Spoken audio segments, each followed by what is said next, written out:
Hello, everyone, and welcome back to Jersey Jump Shot, the first and only podcast dedicated exclusively to college basketball in the Great Garden State. It's been a frigid January outside and in the gym for most of New Jersey's programs. However, one team is coming off a red-hot week. FDU won by double figures at Chicago State and at Stonehill. That's 4 straight road victories for the Knights, who are 4-2 in the Northeast Conference so far. Joining us, and I should say returning to the podcast, is second-year head coach Jack Castleberry. Jack, welcome back to Jersey Jump Shot. I appreciate you having me on. Thanks, Jerry and Steve. And Jack, I'm going to read your schedule real quick to folks who haven't paid attention to this. Your non-conference schedule: at Miami, at Creighton, at Nebraska, at Army, at Fairfield, at Fordham, at Villanova, at LaSalle, at Minnesota, at Boston College. I count 10 road games there. How has that prepared you, that gauntlet, for now what you're doing in the Northeast Conference on the road? Well, I wish you had made me relive that. That was tough enough the first time around. But no, I certainly think it's helped. The crazy thing about playing that schedule is that when we first made it, there was nothing about it that I liked. But we had to go raise some money, so we did it, right? But what you realize over that, and it's certainly a balancing act of like, how do you keep the group together when you're going through a lot of those tough losses, is that playing all those high majors, like every little mistake you make gets punished. And because of that, it just makes you hold yourself to that higher standard every time out. And so the expectation for our group defensively in particular got greater and greater throughout that time. And I think it's shown in conference play where we're right now. I think Ken Palm has us as the second best defensive team in our league. Wow. It's interesting when you look at that. You played in some really tough venues there. What was the toughest, you think, and why was it? What were some examples of that? Yeah, Creighton on paper should be, just because it's great following and all that stuff, but they're just so daggone nice there. It was like, and granted, they're not terribly worried about us, so it wasn't that overwhelming, but it was more of a cool environment to play in front of. Nebraska was probably the one that was, I guess, the most intimidating. They had a really good student section that was pretty active and on everybody on the bench and on the court, so that was a pretty fun environment still. And that one, we were in a 9-point game with like 10 minutes to go, so I think it felt like more of a real ball game than some of the earlier ones we played. Right, and you almost picked off Boston College on the road too. From your perspective as a visiting team, Jack, within the Northeast Conference, who typically has the most imposing home court advantage? I don't know how it's played out numbers-wise, but the two that you go into the gym and you know that you're going to get a pretty good environment and be loud and fairly obnoxious and all that. I maybe 3, actually. St. Francis, PA, Wagner, and Stonehill are usually the top 3 where you're like, all right, you have to be it's going to be harder to hear in here than it is elsewhere. Wow. It's interesting, the NEC, like so many mid-major conferences, is a bus league. You take buses. What have been the toughest bus trips for you, and how do you guys kind of pass the time on that? Yeah, we haven't had it yet because this is a new trip this year. But the one that's going to be the hardest by far is going to be St. Francis, PA, and Mercyhurst, where you got to go to Loretta, Pennsylvania, and then you got to go to Erie and bus back. And the answer to that is usually for us just a lot of filming for the players. They get on their phones and watch movies and Netflix and all that stuff all day. How long is that bus ride out to St. Francis, PA, typically? So that one's about 4 hours, and then from my understanding, Mercyhurst is a little over 6 hours. So that's 6 hours from St. Francis to Mercyhurst, or you no, mean coming back. Yeah. Okay. I know Pennsylvania is a big place, but boy, that's a lot of time on the Pennsylvania Turnpike. Yeah, I mean Stonehill yesterday. That's about a 4:15, something like that on a bus. You can do it a lot quicker in a car, but bus ain't going Massachusetts. Yeah. Yep. It's a bus ride life. All right, let's talk about some of your players who are having really good seasons, Jack. Terrence Brown, sophomore guard, 21 points, 6 rebounds, 3 assists per game. Those are his averages. Where did you find this guy, and how has he gotten this good? Yeah, well, a lot of credit for that. All the credit for that goes to our assistant, Tom Kiley. He had been recruiting them a little bit at UT Chattanooga whenever he was down there prior to taking the job up here. And they weren't quite sure it was good enough for them down there. And so he ended up coming to visit us on kind of a whim. I mean, he had a family members here in New Jersey, was visiting for the first time in his life.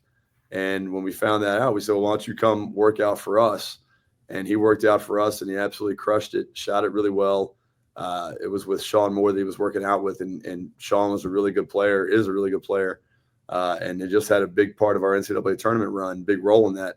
And you'd have thought that Terrence was the upperclassman, not Sean. And it wasn't because Sean was doing anything poorly. It was just right. Terrence's energy and how well he was playing. So literally that was I don't know if that was a Friday or Saturday. He was in town, and we said, well, you're going back home. Why don't we just come back tomorrow and do like a full-scale official visit? And so we brought his mom and his aunt over too, because they were in town visiting as well. And literally basically came back, met with them, showed them campus, went to lunch. And that was the entire recruiting process for Terrence Brown. And he's ended up being a pretty good steal for us. I'll say. He was on our podcast earlier this season. We're like, let's get him on while he's hot. And he hasn't slowed down. So good job. No. Good. Sometimes it's fortuitous, right, Jack? Sometimes it's planning, and sometimes it's luck, and sometimes it's both. Recruiting is so much of a crapshoot, because you do spend time going all over the country, and guys, you do have to bust it to get as many players in front of guys as possible. But the reality is there's a lot of luck that comes into this thing. Oh, it's a great story. I look at a player like Joel Emmanuel, and just playing a lot of minutes for you. How is he doing playing that? I think he played 87 minutes in 2 games one week. And do you have to really kind of monitor that and kind of keep checking on him and make sure he's good? Yeah, I mean, obviously we try to make sure that practices fit the situation so that they're ready to play come game time. But it's a valid point, and something that we've talked about in our office quite a bit is, can he continue to play that many minutes? Trying to get him under, 33 minutes a game would be ideal. But, just because of the way things have played out with people being sick, and people being hurt and all these sorts of variety of issues that we've had, he's ended up playing a lot of minutes. And he's a guy, him and Terrence too, kind of have like extremely high motors. His is probably the best I've ever seen, because he just gives 100% effort all the time. Jack, did you ever play 2 back-to-back 40-minute games as a player? No, that wasn't because I couldn't do it. It's because nobody would let me, because I'm not sure I played back-to-back 20-minute games as a player. I hear you. All right, so good for Joel. It's good story, worth watching. Another good story on your team is Braden Reynolds, 6'1" junior guard, comes in as a walk-on. A couple years ago, we wrote about him. He got an NIL grant, was brought to the Final Four. Pretty cool story, right? And that great March FDU had, that was like the cherry on top. Yeah. But like, he's become more than just a feel good story. I mean, Braden Reynolds, pretty good player for you. 20 minutes a game. He scored 8 points at Stonehill last week. How's he done it? And what's it like for you as a coach watching someone develop like that? Well, it's really cool. And I think it's also, obviously the game's changed and guys are in and out a lot more than they used to be from one school to the next. So to have him here this long and to get to see him develop is unique and fun. The reality is the dude just knows how to play basketball. He's a strong, big guard for our league, right? And he's gotten really good at understanding who he is, and him being who he is really good for us. He's not a guy who needs a bunch of shots. We have other guys who are more offensively gifted all the way around, right? But what he does when he's out there, he helps our offense because the ball just moves. The ball doesn't get stuck on him. And it's hard if you have 5 guys out there who are all looking to get their shot. That's not necessarily a conducive offense. And he's a guy who's perfectly comfortable going, I'm going to score organically, not having to force the issue, right? And lo and behold, he usually finds a way to get 3 or 4 or 5 buckets in a given game, and usually when they matter most. But he also provides a massive defensive help for us because he's strong, he can guard, he's smart, he talks. So he's really he is a massive glue guy for us. A coach's dream is a guy who can contribute without the ball in his hands and without getting a lot of shots, right? And that's Braden. Absolutely. Yeah, you've come to know Tom Green a little bit over the years through the broadcast he does. Talk about that and kind of what it meant to the FDU basketball community to be honoring him and having so many former players kind of come back for that. Yeah, it was a really cool experience. I wish we'd played better for him. We had, I think, 5 players had the flu that were playing through that game at that point in time. So that was not our best showing of the year. But he's an unbelievable human being. And he's been great for me, having a guy around that will check into my office and see how we're doing, and just a sounding board, a guy who's won so many games, right, and has seen it all here at FDU. So he can relate to any frustrations you may be having, right? He's been there, done that, and can kind of provide some perspective for you. So to see his name hanging in the rafters with all his wins in NCAA tournaments, and then even, I know he didn't win a game, but I mean, he put some one seeds in some real battles. Twice. Which was well before it was like a common thing, and it just goes to show you how good a program he ran here and what a good basketball coach he was. So we're thrilled to see him get honored in a way he deserves. 407 wins at FDU, which is third all time among New Jersey men's Division I college coaches. Pete Carrill, of course, over the 500 mark at Princeton, and then a guy by the name of Frank Hill, who coached both Seton Hall and Rutgers at the same time back in the Stone Ages. What? That's true, Jack. Frank Hill. He starts out in the teens, 20s, 30s, like roaring 20s we're talking about. And He coached Rutgers. He coached Paul Robeson, actually, in basketball. Paul Robeson, of course, is known better for football.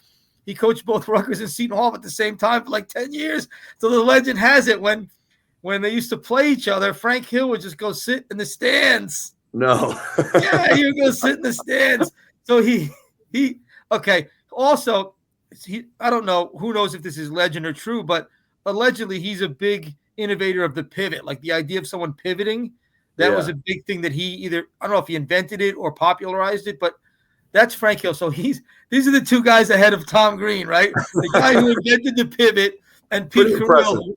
Pete Carrill, of course, who has an offense named for his college. Pretty cool. Can you imagine, Jack, being in one place, coaching basketball at one college for 26 years? Is that even possible anymore? I don't know. I really don't know. I mean, I would certainly love it, and that's not coach speak. I think anytime you get a Division I head coaching job, you'd be thrilled to keep that for as long as you could, because it just doesn't happen like that. I mean, just to remain employed that long as a college basketball coach. Sure. Is incredible. So I think, there's so many different moving parts now. I mean, the NIL structure and the transfer portal allows you to rebuild an entire roster from year to year, which maybe is a positive thing, even though most coaches view it as a negative.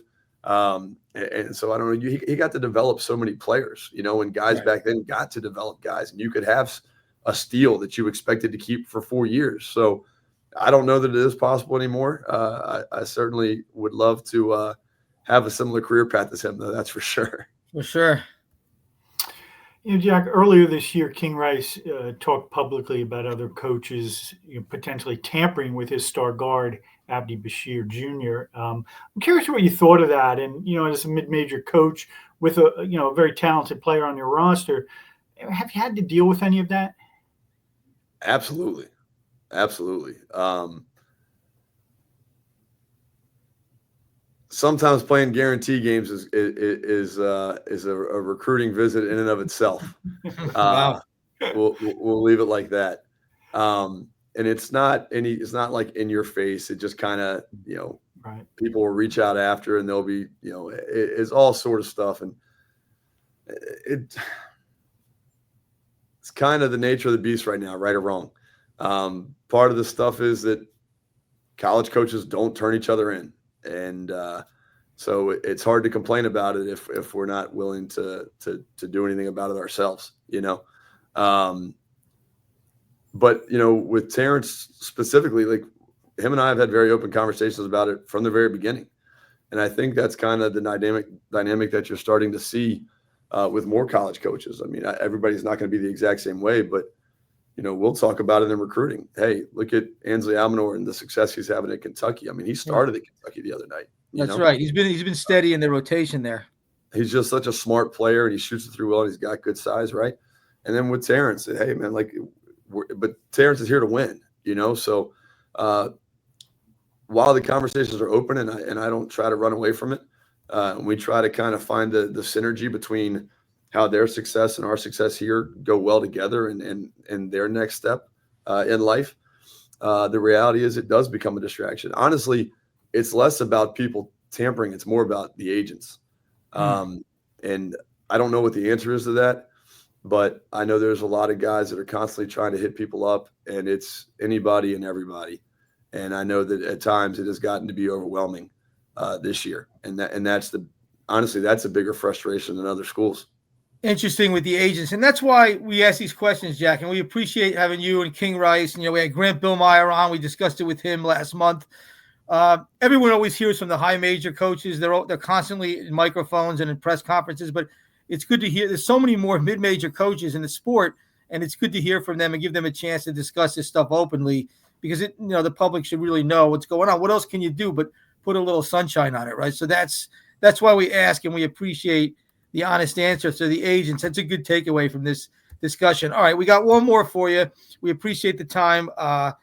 What's the biggest thing in year 2 now that you learned during your first season as a college Division I head coach that has helped you this time around?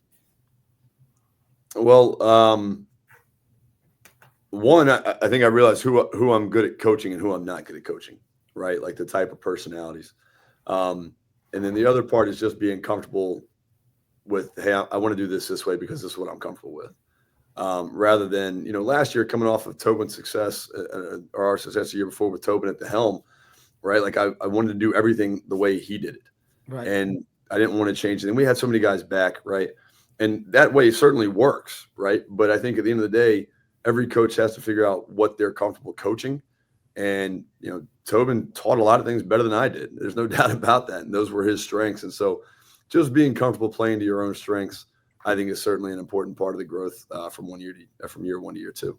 All right. That's good to hear. So this is the story for FDU this week. 2-game homestand, right? Thursday and Saturday. They're 4-2, just a little bit outside of first place in the Northeast Conference. And we know the standings matter because if you finish high enough in the standings, you're hosting come conference tournament time. So Jack Castleberry, thanks a ton for coming on again. We'll be keeping an eye on you. Best of luck the rest of the season with the FDU Knights. Thank you, guys. Appreciate you having me on. Always. Okay, Steve, that's good stuff. Interesting insights from a team that's doing well, a coach who's doing well, but dealing with a lot of the challenges that are like across the landscape, especially in mid-major land right now. Absolutely. And again, what we talked about here, a lot of it is what we've echoed with other coaches, throughout the season on the podcast. So great stuff, really. Yeah, appreciate him bringing up the agents because we always think of tampering as opposing coaches and assistants, but agents as middlemen. That's interesting. Okay, so we learned something new or got a little more insight into that today. So thank you to Jack. All right, let's go around the state, Steve. We got to start with Rutgers losing to Michigan State before 17,480 fans at Madison Square Garden Saturday. It was probably 15,000 Rutgers fans, a little over 2,000 Michigan State fans, I'll say. We'll get into the environment in a minute. But Rutgers at 10-10, 3-6 in the Big Ten. What has gone wrong this season? And we have to say it has gone very wrong for a team that we all expect. No one in their right mind thought it was going to be a Final Four team led by 2 freshmen. But we all thought Rutgers would be in the NCAA tournament, and it looks like increasingly they're a real long shot at this point. Yeah, I mean, I think, and we talked about this at the beginning of the season, how this was really something of a grand experiment, right? A program that has developed players now going to a pair of one-and-dones. So, so far it's been a struggle. And listen, is it hard to win with freshmen? Yes, but you have 2 potential top 5 NBA lottery picks that are freshmen. So, there's a lot of talent there. I think what's happening is you're losing to teams. You have, more individual players. You haven't been able to bring them together as a team yet.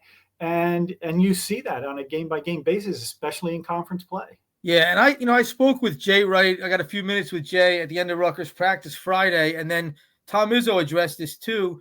And they both said how hard it was to win with freshmen. But someone brought up to me, like, look at Duke, for example, who might be the best team in the country or one of the best. And they're very freshman driven also. And Cooper Flagg, of course, and some other freshmen too who are playing big roles on that team. But my answer to that would be Duke has Tyrese Proctor, right? This is his 3rd year in the program. He does everything for them. He's probably the second best all-around player, maybe the 3rd best. But there's a guy who is leading, who's like he's he's in the culture there and can sort of transmit that to the younger guys. And also he's a very good player that's coming back and knows the system. Rutgers did not have that guy. If you took Tyrese Proctor and put him on Rutgers, they probably have won 3 or 4 or 5 more games. That's sorely what's missing here. So the inability to retain like a Cliff Amori, who would be the best example, the closest thing that he's a different type of player than Tyrese Proctor, but the closest thing Rutgers could have brought back, right? Or Mawat Mag had he not been hurt and stayed around. Obviously, he's been somewhat diminished after that blowing out his knee. But the inability to keep a guy like that around so your freshmen don't have to lead. And also, Duke has brought in some impact post-grads, right? And Rutgers has not gotten the same pop from the post-grads they've brought in. And a part of that is Duke, Duke could shop in the top bit on the top shelf for post-grads. Money. And Rutgers couldn't. And so part of that is evaluation and fit also. And it's on the coaching staff and the players too. But part of it is, Duke was shopping in the, at the high end store for post-grads. And so and to their credit, they found guys who fit and help. So there are factors there, but in the end, yeah, it's freshmen, but it's more than that too. A lot has gone wrong here for Rutgers, including Dylan Harper's injuries, illnesses. So he's sick with the flu. He misses a game. He's really a shell of himself for 2 other games, which he probably shouldn't have played. Give him credit for trying to play. Dylan Harper cares, Steve, and he wants to win, right? It's in his family's DNA. He's a Jersey guy. His brother won in the program. He wants to win. He's not just counting his minutes until the NBA draft. But, however, he's had these illnesses and now the ankle injury, and there's a little bit of a thing over the ankle because he hurts the ankle against Penn State. Rutgers is playing pretty well. They wound up losing a close game at Penn State when he clearly can't go down the stretch. And that's a killer because he's like their quarterback. And then he didn't practice Wednesday or Thursday last week. They had Tuesday off. He didn't practice Wednesday or Thursday. He did a full practice Friday and looked fine. He looked fine in practice. And then, again, it's practice. It's not the game. But still, he did the full practice. I watched it. No sign of a limp. He comes out for warm-ups Saturday at the Garden and then tweaks his ankle and has to be pulled from the lineup at the last minute. Like, they literally pulled him out of the scorebook. They switched the scorebook and put Jeremiah Williams in there like 5 minutes before tip. Dylan's ankle was bothering him. And then he just tries to come in after, this 14-minute mark, tries to come in. He's just not himself. He scores 6 points, but doesn't really play in the second half. And it's just a shame because the guy who came out on fire this season, and he really has been derailed by illnesses and injuries. And that's a big part of this too, Steve. Yeah. And listen, and to me, that's kind of the intriguing thing here is get healthy, come together a little bit more as a team. And listen, it's going to come down to 4 or 5 days in March. And, so there's always that. And I think that's the beauty of college basketball and, right, why it's going to be interesting right to the end.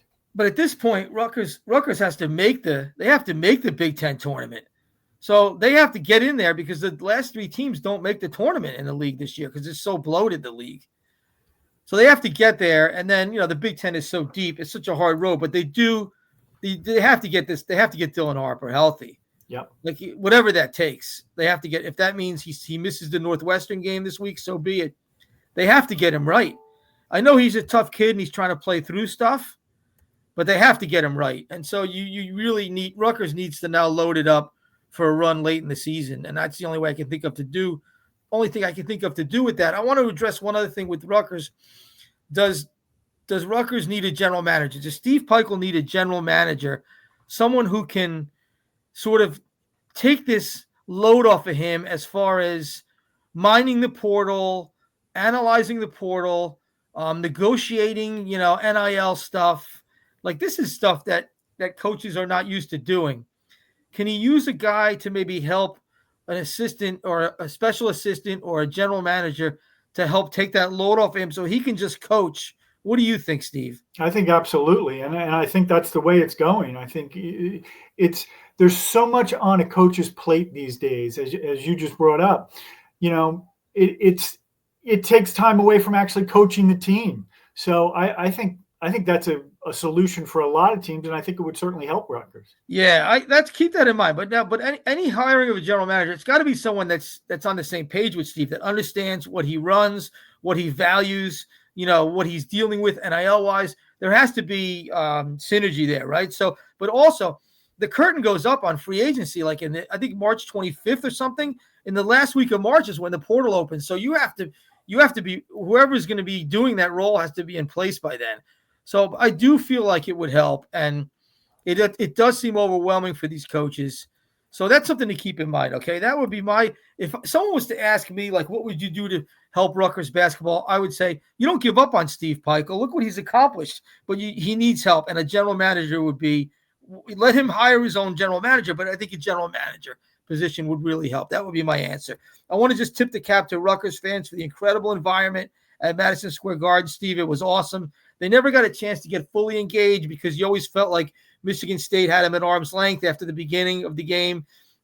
Great environment. I don't know if Rutgers will do this again. Steve says he will explore it, but it was very hard to find this date and very hard to find an opponent.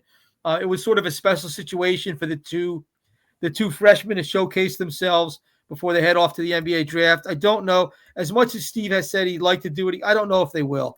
I don't know if it'll happen again. Maybe it'd be nice to get Rutgers in the Jimmy V Classic, right? That would be, I think, the ultimate thing. This way you get to play at that Madison Square Garden stage in early December in a marquee doubleheader. The Jimmy V Classic is one of the best early season events in college basketball. And Jim Valvano, having been a Rutgers point guard, a very good one, and having launched his coaching career at Rutgers, it makes a lot of sense for them to do that, right, Steve? So that would be, to me, get in the Jimmy V Classic. That would be, I think, maybe better than trying to orchestrate your own conference game there going forward. Yeah, absolutely. And listen, they lost, but it was a great showcase for the program. It really was. To show that kind of turnout to a national audience at the Garden. Yeah, I just think it was a win overall. Yeah. No. I would have no regrets about playing the game there. Rutgers fans were great. The environment, the stage was great. Michigan State was going to win that game wherever it was played with the team that they have and with Harper injured. But it was. I thought it was really cool that they did that. And so, but I don't know. I just don't know if we'll see it again in that format. All right, let's move on to Seton Hall. They lost by 25 to Creighton. They did play pretty much even in the first half. Injuries have mounted. Isaiah Coleman had back spasms. All right, let's just get this out of the way. No conspiracy theories about Coleman. Any of these guys who are injured. Harper, is he saving himself for the draft? Coleman, is he saving himself for the portal? No, these guys are hurt. They're hurt. This is college basketball. Guys get hurt.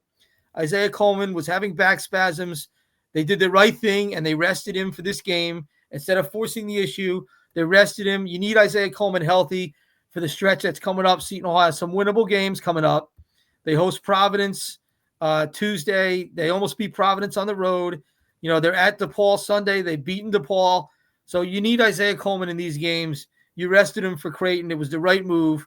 So let's just can the conspiracy theories. Chauncey Jenkins has a knee injury. We originally reported as a hamstring injury, is actually a knee injury. So that was sort of that has sort of evolved. What his injury is, I don't know when he's going to be back. But Dylan Adaiwusu came back. The guy had a foot injury.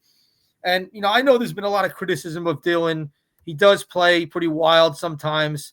But I will say the guy's tough.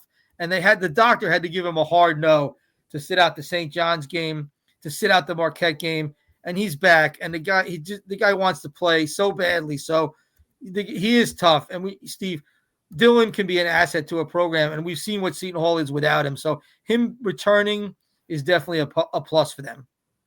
Yeah, and I think, listen, as you go through now over the next month, 5 weeks, it's going to be about evaluating what you have, right, and trying to figure out what pieces fit here and what pieces aren't going to fit. And, it's going to be part of the process in terms of trying to win games as well. But you really got to evaluate everything here. Yeah, and Dylan's a post-grad, so he doesn't really fit into that. This is it for him. But I just wanted to mention him. And, yes, that's what this is going forward, Steve. This is about the next 6 weeks are about evaluating what you have, who can help you going forward. We know Isaiah Coleman can. We know he's a star. Who else can help the Seton Hall team is an open question. what other undergrads or folks with eligibility left can help this team going forward. I think Scotty Middleton for sure, but they have to discern that. Garway Duell has played better the last couple of games. He showed some signs of life at point guard. We mentioned the GM for Steve Peichel. This is a little different situation for Shaheen Holloway. He did bring out a guy by the name of Andrew Francis, an assistant coach who was the right-hand man at Iowa under Fran McCaffrey on some very, very good teams for Iowa. And so he's a well-traveled guy, a New Yorker. I think Andrew Francis is going to be the portal guru for Seton Hall. He was brought on last offseason, and this is the guy who I think is really going to help them figure out what they need in the portal. Shah's had some evaluation hits and misses in the portal, right? We've talked about Jaden Bediako a lot, Alamir Dawes, Dre Davis. Those were big hits in the portal. This team this year is a lot of misses. And so, you need help with that. Like trying to do that by yourself is a lot. If you're looking for reasons to hope, if you're a Seton Hall fan, that they can get the portal right this coming offseason, Andrew Francis, who has a really good resume, who's won a lot, who's been around a lot of winning players, who helped Iowa assemble some really good high-powered teams over the last decade. Like that's the guy who I think is going to be and has already been probably trying to figure out how are we going to do this portal-wise, player personnel-wise. So not a GM per se. He's an assistant coach, but a guy who can maybe be a de facto talent evaluator in that sense. And that's something Seton Hall desperately needs, right, Steve? Because this is what it is. Like Shaheen Holloway knows how to coach basketball. We don't want to hear that he can't coach. Does he have some adjusting to do? Yeah, I think so. Probably in the rotations he wants to play, how deep he wants to go, what he's doing on the offensive end. Sure, you're always learning and growing, but Shaheen Holloway needs the right players, Steve. And that's what it comes down to. And this year, they just don't have the right players. Yeah, and I think your portal guy is going to be your top assistant from here on in. I mean, that's how important that position is going to be in terms of making the makeup of your team and your ability to win, especially in leagues like the Big East and the Big Ten. Yeah, so these guys, Holloway, Peichel, they didn't grow up as GMs. They didn't grow up negotiating finances and bonuses and, roster scouting transfers. See, the thing about recruiting is these guys have grown up recruiting the old way where you recruited a guy in high school and it was a long-term recruitment. You got to know them, their family. You saw them in all kinds of different settings. Yeah. This is speed dating. I think this is borrowing a Peichel term here. He's not the only one who said this. This is now speed dating with mining the portal. And it's a different art. It's a different art in finding the right portal pieces. So like Seton Hall now need some help with that. And that's maybe what Andrew Francis will provide for Shaheen Holloway. And of course, the institution and the alumni and everything else around Shaheen Holloway has to provide the financial backing. And so that's something that will be, I think, as we said last week, after the St. John's, embarrassment with Kadari Richmond, I do think there will be some effort at Seton Hall to figure this out. Like, it's interesting because just to go a little bit off track, the Seton Hall women's team is having a nice season with Tony Bozzella, who we know well, right? And so Faith Masonis, who's a shore conference, Manasquan, local, has been a post-grad. That's been the difference for them. Like, Seton Hall women's basketball is an upper tier, upper quarter Big East team this year because they brought in the right post-grad from Maryland, who's a Jersey Shore native who wanted to come home for her last year of eligibility. Tony Bozzella, he found that person with some help from his staff. And he was able to make sure that they could have the commitment they needed NIL-wise to get her. So it's, of course, we're dealing on a different scale with the men's team with the amount of money you need. But it's the point being the one or two right post-grads can make all the difference for you. And that's what Seton Hall needs to hit on next year. Okay. Moving on to Monmouth. What did you take away from their two losses this week? Is Abdi Bashir hitting a wall? Our team's figuring him out? What's going on here, Steve? Yeah, well, Monmouth's struggles on the road continue. And listen, they played with two of the best teams in the league last week, William and Mary and Elon, and they both came right down to the last minute, but they just don't have enough to get over the top, especially on the road. But Monmouth comes home now for 4 games. They've won 16 of 17 at home. If they sweep that, they're 7-4 in the league, in really good shape. So we'll see how that goes. Okay. Abdi Bashir, listen, early in the year, and I really believe he is a dead-eye shooter. I mean, he is really a great shooter. But I think what you've seen more recently is, teams are really gearing the defense to him now, and he's having to face double teams out front, usually with a big guy as one of the two. So it's making it very tough. And he's still scoring. He's still scoring 21 points, but he's more like a volume shooter now. He's taking a lot of shots because he has to. Because if he doesn't score 20 or 22 points, Monmouth has no chance. So I think it's a little bit of combination of that, and I think he is kind of hitting a wall because they're asking a lot of him. So, Monmouth comes home, and hopefully they can kind of pull it together there. Drexel and Delaware this week at home. What do you think of William and Mary, coached by New Jersey's own Brian Earl, Shawnee High School and Princeton University, former star guard at both spots? Well, they're very good. And William and Mary was 10-23 last year. They're tied for first in the league this year right now. So, it's been an immediate turnaround. They are fast. I mean, they run the ball up as fast as anybody I've seen this season. That's what they do. They shoot the three. They're an aggressive, fast team, and he has really instilled that very quickly. Did that at Cornell, too, in his last stop. Brian Earl is going to be a high major coach, Steve. He's going to be the way he plays, the offensive mind, the success he's had, the pedigree he has. He's going to be a very well-known name not too long from now. So, Jersey guy there. Let's talk about Princeton. They beat Columbia. They came back from down 20 last week, then lost to Cornell at home. They're 14-5 overall, 3-1 in the Ivy League. Xaivian Lee is a Haggerty. We haven't mentioned the Haggerty Award goes to the best player in the metropolitan area. He's a candidate for this award. He's averaging 17 points, 6 rebounds, 5 assists a game. He had the game-winning shots against both Dartmouth and Columbia back-to-back. He's having a great year. He's been our guest earlier this year, so you know all about him if you follow this podcast. Princeton is at home against first-place Yale Friday night. Yale's 4-0 in the Ivy. Princeton's 3-1. It's early yet, but that's a pretty good gauge for Princeton. And the fans, will they pack Jadwin? I think they will. I think that's going to be a rocking environment Friday, Steve. Yeah, and I think what you see now is the Ivy's coming down to 3 teams now, right? Yale, Princeton, and Cornell. It's going to be one of those 3 teams, it looks like. And so this is a nice little stretch here for Princeton to kind of, if you can beat Yale, you got to share a first place. Again, maybe you thought you'd be in a little better position this year, but I think this team really has a lot of upside potential still. Yeah. It's about peaking in the March for them. The tournament's at Brown this year, that 4-team tournament. They'll get in. You have to get in. They'll get in. And then what they do there, really, that's what it's all about. So we'll keep an eye on them and everybody else. Thanks to Jack Castleberry, FDU head coach, for coming on. The Knights are on a roll. For everybody else, well, it's been a slow, cold winter, but we're still here, Steve, trying to keep the candle burning for you. Some of the best fans in all of college basketball here in New Jersey. Thank you for tuning in.